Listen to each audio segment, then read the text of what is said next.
Moica Moi, bem-vindo ao Papo de Professor, esse podcast que tem como objetivo fomentar a colaboração entre professores através da divulgação de novas ideias, de teorias e de boas práticas. Meu nome é Damione Damito e o tema de hoje é as competências do professor do futuro. E para falar sobre esse tema, aqui que está sendo gravado durante o primeiro Congresso Brasileiro de Tendências e Inovação na Educação, na cidade de Campinas, no dia 8 de abril de 2017, eu trouxe um dos idealizadores desse evento, que é o professor Marcelo Veras, que alguns minutos atrás também deu uma palestra super interessante, super inspiradora, com o tema As Competências do Professor do Futuro. Muito obrigado, professor, é um prazer ter você aqui com a gente. Prazer, Damito, tamo junto aqui. Obrigado pela presença no evento também. Começando a falar, eu quero só começar a falar um pouquinho sobre o evento antes de entrar nesse tema, as competências do professor do futuro, apesar que as duas coisas são indissociáveis, né? Como que surgiu esse evento? Essa é a primeira edição do evento, é isso? É a primeira edição. Na verdade, eu estou em educação, voltei para a educação há 18 anos e há 4 nós criamos um projeto, um conjunto de educadores, todos absolutamente apaixonados por educação. A gente resolveu embarcar nessa jornada de formação de professores e criamos o Instituto Brasileiro de Formação de Educadores. E o sangue, eu brinco, o sangue é que corre nas nossas veias se resume em 3 palavras: futuro, tendências e inovação. A gente vem acompanhando a revolução que já aconteceu e que não é nem 1/10 da que está por vir na educação. Então a gente se propôs a criar um espaço, uma escola, para se dedicar a futuro, tendências e inovação na educação. E a aceitação do mercado, nós estamos em Campinas, uma região muito sofisticada sob o ponto de vista de educação, tem grandes escolas aqui. A aceitação da proposta foi tão boa que nós decidimos realizar um evento com dimensão nacional. Nós estamos muito felizes, são quase 700 pessoas hoje aqui em Campinas, para a gente debater durante um dia inteiro, das 8 às 18, futuro, tendências e gestão da inovação. Então, a ideia foi compartilhar. Professor, você sabe, né? Professor ama compartilhar o que sabe. E nós temos ali uma overdose na nossa escola de produção de conteúdos. Nós somos compulsivos nesse quesito. Você entrar no nosso blog, todo santo dia no nosso site a gente tem uma publicação nova. Os nossos professores adoram estudar, e estudar no sentido de ouvir e beber na fonte. A gente adora estudar a educação com quem produz a educação, que é professores, alunos, pais, comunidade. Então a gente vem acumulando assim, uma quantidade de conhecimento, Anito, muito grande. Eu falei, a gente precisa criar um evento para a gente compartilhar isso. E aí surgiu a ideia, exatos 12 meses, são um ano que a gente está trabalhando nesse congresso, e hoje, com muita alegria, a gente está recebendo aí 700 educadores aqui em Campinas. Muito obrigado, inclusive, pela oportunidade de estar gravando aqui o Papo de Professor durante esse evento. Lindo, fantástico. As palestras agora no período da manhã, nós acabamos de encerrar a primeira parte do evento. Fantásticas, inspiradoras, e o que é interessante é que, estando juntamente com o grande público, eu posso ver que não somente eu estou empolgado, mas as pessoas do nosso lado também. Agora, em relação às competências do professor do futuro, antes de falar sobre os professores, é interessante falar sobre o perfil dos nossos alunos, né? Você iniciou a sua palestra dando algumas semelhanças entre gerações que eu achei muito provocativas, extremamente provocativas. O exemplo do VC, né? Você pode explanar um pouco, compartilhar um pouco mais sobre isso? A gente tem um grupo de estudo formal. Nós produzimos um livro em 2010 chamado Métodos de Ensino para Nativos Digitais. A professora Caroline De Filipe, que é coordenadora da nossa pós em Inovação na Educação, gravou um podcast com a gente também. Gravou um podcast, ela fez a segunda palestra da manhã sobre nativos digitais. Ela é uma estudante compulsiva também dessa nova geração. E nós temos uma visão no IBFE muito clara de que existem mitos e verdades quando se fala dessa nova geração. O primeiro deles, a professora Carol mostrou muito bem, que esse papo de que estamos vivendo um conflito de geração, isso é um mito. Conflito de geração existe desde Aristóteles, em 300 a.C., enfim, sempre na história da humanidade teve conflito de geração. Outra, que são rasos em tudo. O conhecimento é um oceano de 5 centímetros. Mentira! Senta com uma criança de 7 anos que tem uma coleção de Pokémon com 550 cartas e vai ver. Pede explicação de cada uma delas. Eles são extremamente profundos naquilo que eles querem. Então esse papo de que eles são rasos, eles não são. Eles são profundos naquilo que eles querem. Eles não sabem esperar, eles têm pressa. E a minha pergunta é, e daí? Os problemas que nós temos que resolver, tem pressa ou não tem no mundo? O problema da poluição da água, da camada de ozônio, da violência, da intolerância religiosa, sexual, isso aí pode esperar muito? Ou nós estamos vivendo um barril de pólvora, que alguém tem que resolver logo?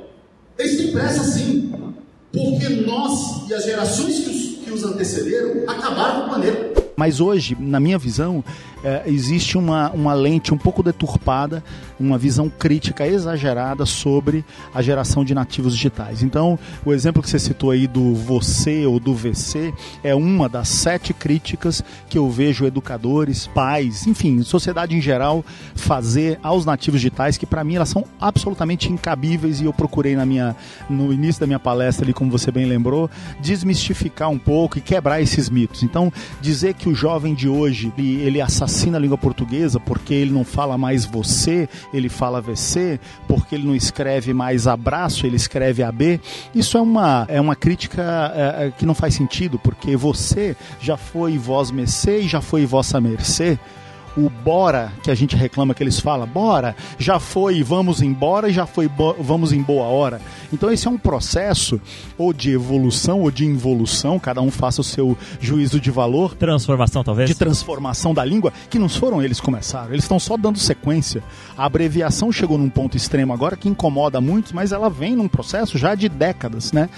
Dizer que o jovem de hoje não lê é outro mito, ele lê, só que infelizmente ou felizmente, sei lá, cada um de novo faça seu juízo de valor, eles não estão mais a fim de ler José de Alencar, eles querem ler sobre bruxos, sobre outras coisas. Então, assim, existe uma crítica exagerada na minha visão. Essa geração que está aí é a que vai salvar o mundo, e está nas mãos dessa nova geração resolver problemas que a nossa e que as anteriores criaram. Eles têm problemas cabeludos para resolverem, complexos, né?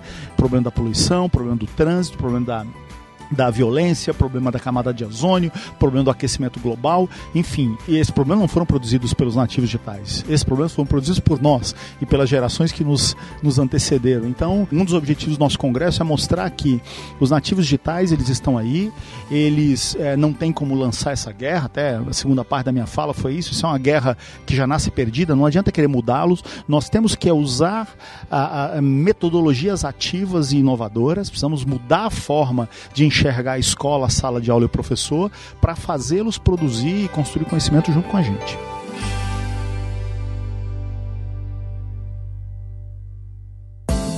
E o professor que ele quer fazer parte, ele quer falar essa nova linguagem, ele não sabe por onde começar. Qual é a dica que você dá para esse professor? Eu sempre digo que a ignorância é a mãe e o pai de todos os males, né? É óbvio que a ignorância, às vezes, ela liberta. Quando você não sabe que existe um problema, parece que você não sofre com aquilo, né? Mas, na maioria dos casos, a ignorância ela é ruim. Então, eu acho que quem quiser entrar nessa nova ordem mundial, a primeira coisa, precisa entender o que está acontecendo. E não tem outra maneira de se preparar para esse futuro, senão olhar para esse futuro. O professor Luiz Rasquilha abriu a palestra da manhã mostrando ali o que está por vir nas próximas 4 décadas em educação. Isso é inegável. Não adianta você fugir disso. A computação cognitiva, a inteligência artificial, as tecnologias de conexão, elas estão aí, elas chegaram. E elas vão se baratear, elas vão chegar na sala de aula. Hoje a gente pega o exemplo que ele mostrou hoje, você via o olho dos participantes do congresso, todo mundo com o olho arregalado, com a robô Sofia, que aprende, e uma robô já com inteligência artificial e computação cognitiva ali, dizendo que quer ter uma família, que quer estudar, que quer aprender também. A IBM, com um projeto como o Watson, que é uma plataforma de inteligência artificial, que hoje consegue ler 8.000 artigos por dia, que são a publicação hoje sobre estudos de câncer, hoje chega a 8.000 publicações por dia. Nenhum ser humano consegue ler isso em um dia, mas o Watson, a plataforma da IBM, lê isso em 15 minutos e faz uma síntese para os médicos. Então, essas coisas estão aí, né? Não dá mais. A escola, como a gente tem batido, acho que os 4 palestrantes da manhã falaram isso, a escola não muda desde o século XVIII. Talvez a educação seja um dos segmentos mais conservadores e mais resistentes à mudança. Mas assim como aconteceu em outros setores, ou a gente muda, ou vai vir alguém e vai mudar. E a pesquisa do Porvir, que encerrou amanhã, que ouviu 130 mil jovens sobre o que eles querem para a educação, acho que coloca uma pá de cal em cima de qualquer resistência à mudança, né? A pesquisa fantástica, nós apresentamos 2 um pouco menores e o Porvir agora com esse estudo maravilhoso, está inclusive no site deles para quem quiser fazer o download. Então, eu acho que o que está na ordem do dia, a palavra que está na ordem do dia é mudança. Mudança, olhar para o futuro e mudar. E você elencou 3 características do professor do futuro, que seria ser um diagnosticador cognitivo, curador de conteúdo e líder de equipe. Você pode dar uma só breve explanada sobre isso? A informação está disponível e ela está disponível a um clique. A internet está aí e nos permite hoje, não precisa nem fugir um pouco de educação, hoje a gente sabe às vezes mais do que a doença, do que o médico, a gente sabe mais do que o produto, do que o vendedor que está na loja, então a informação ela está disponível. É óbvio que tem muito lixo, mas tem muita coisa boa na internet. Então a velocidade com que a informação pode chegar a um aluno em sala de aula, hoje ela é ínfima, ela tá na velocidade de um clique. Então, olhando para todos os estudos, nós ouvimos pais, alunos, professores. Desde 2010 são 2 estudos com grupos de foco. A pesquisa do Porvir, de novo, mostrou isso. Eu sou o cara da síntese, né? Eu sou engenheiro de formação, então eu sempre me preocupo com qualquer fala minha, como interlocutor, dizendo o que eu faço com isso amanhã às 8 horas da manhã. Então, turma, brinca que eu gosto de fazer sínteses, né? Olhando para tudo isso, eu cheguei a essas 3 competências que, na minha visão, vão definir o professor do futuro. Alguém que sabe, através de técnicas, entender e diagnosticar como é que cada aluno aprende. Uma coisa óbvia que a gente sabe que nem todos aprendem do mesmo jeito, com as mesmas ferramentas, da mesma velocidade. Só que a escola tradicional insiste em colocar os alunos no mesmo espaço, ouvirem o mesmo discurso, aprenderem as mesmas coisas na mesma velocidade e depois devolver isso na prova da mesma forma. Então, diagnosticador de conteúdo. Como cada aluno aprende?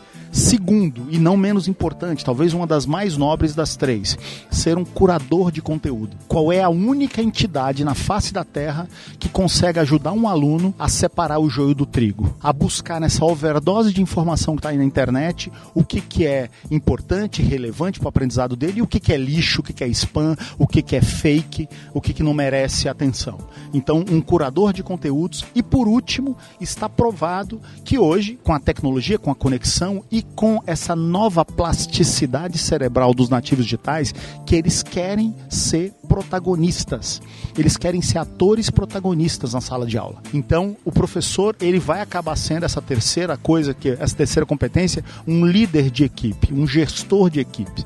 Como a Carol encerrou o último slide dela, a frase do Pierre Levy, que o professor do futuro ele vai ser um ativador da inteligência coletiva. Ou seja, ele vai ser um cara que vai pegar alunos, aluno pode aprender com aluno pode aprender com professor pode aprender com aluno. A Tatiana Klix dizendo que a escola pode trazer um mecânico da rua porque ele tem conhecimentos e ele tem coisas para ensinar, o padeiro da rua, enfim. Então, essa inteligência coletiva aprendendo em conjunto. E isso talvez seja a coisa mais difícil para um professor, porque o professor está acostumado há séculos a ser o protagonista do filme. Ele detém o conhecimento. E isso, infelizmente, ou felizmente, na minha visão, felizmente, essa exclusividade de dominar o conteúdo, ela saiu da mão do professor. Então ele tem que se reinventar. Ele não é mais o dono da verdade. Tem um termo que eles usam na pedagogia internacional que é o scaffolding, né? Que seria o professor no papel de suporte. Isso, um tutor. Eu gosto muito da analogia com um gestor. O professor vai ser um gestor, um líder de equipe. Ele tem que promover ali a produtividade do trabalho, ele tem que controlar para que o ambiente seja pautado no respeito, enfim, ele tem que organizar o cronograma, organizar os conteúdos, ser o curador, mas ele não é mais o ator principal. Ele não é mais o dono da verdade. Não dá mais. Esse mundo já ficou para trás há muito tempo e as escolas precisam mudar. É uma necessidade, né? É demandado. Nós temos falado sobre isso de maneira tão recorrente aqui no podcast Papo de Professor. É necessário, né? Essa mudança é necessária. Na verdade, ela já ocorreu e o professor está ficando para trás. E, de certa forma, isso reflete também na satisfação do professor, né? Porque muitas vezes ele sente que o aluno ele tem mudado, ele tem transformado, o perfil do seu aluno tem mudado. Eu comecei a lecionar há 10 anos atrás. E é engraçado a diferença do meu aluno de 10 anos atrás para o meu aluno de agora.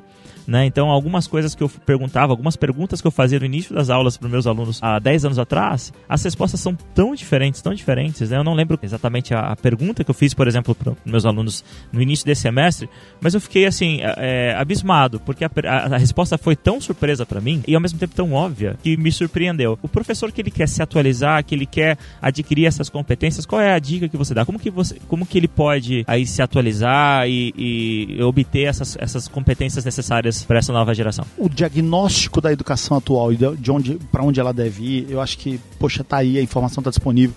Essa manhã foi uma overdose disso, ninguém depois de participar de um congresso como esse, pode dizer que não entende para onde o mundo está indo.